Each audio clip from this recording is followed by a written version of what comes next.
Mapagpalang araw po sa ating lahat. Ako si Godfrey Quizon and this is my devotion for today, May 10. And ang topic po natin for today is tatlong katotohanan tungkol sa hell. Ang ating scripture for today po is Matthew chapter 25 verse 46. Basahin ko po. They will go away to eternal punishment, but the righteous to eternal life. So, ano po ba yung hell? So, ibig sabihin na po ng hell is the place of eternal conscious punishment for the wicked. So, it is where God's justice is revealed in full against sin, and it is the final separation from His loving presence.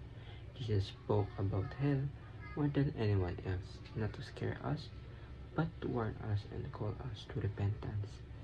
Though it is hard truth, understanding hell helps us grasp the seriousness of sin and the beauty of salvation. So, ibig sabihin daw po, sabi nga po na for the wages of sin is death. So, ibig sabihin ang kabayaran ng kasalanan ay kamatayan. Na of course, kung tayo po ay naniniwala sa ating Panginoon Jesucristo, na tayo po ay maliligtas kasi namatay po ang ating Panginoon Jesucristo para po sa atin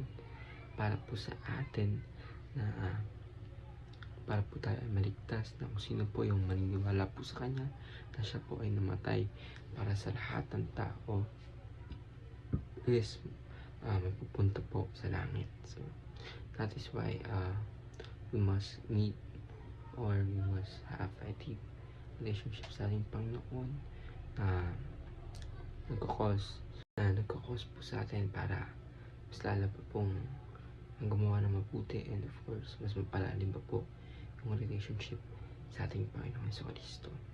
So ang ating scripture po for the day, or teaching so hell is the expression of God's perfect justice. So ibig sabihin po, gaya nga po nasabi ko kanina, na of course tayo lagi tayong gumagawa ng kasalanan, and yung hell is eternal separation from God. So ibig sabihin, kung sino man yung hindi pumili sa ating Panginoon ay mapupunta doon sa hell, sa dagat-dagatang apoy kapag balik ng ating Panginoon Jesucristo.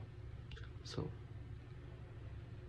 second teaching is hell is real and eternal, prepared for the devil. So ibig sabihin, yung ating Panginoon prepared talaga siya ng place para kay Satan na magdusa, na of course kasi yung ginawa ni Satan is unforgivable, and of course gumawa po ang ating Panginoon ng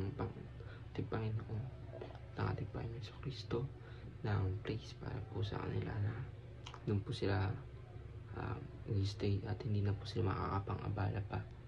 So third teaching po is hell is for those who choose to reject God. So ibig sabihin, kapag nabuhay po tayo ngayon dito sa lupa at we continuously reject our Lord Savior Jesus Christ, sabihin doon lang po tayo magpupunta, kasi of course ayun po yung pinili natin, na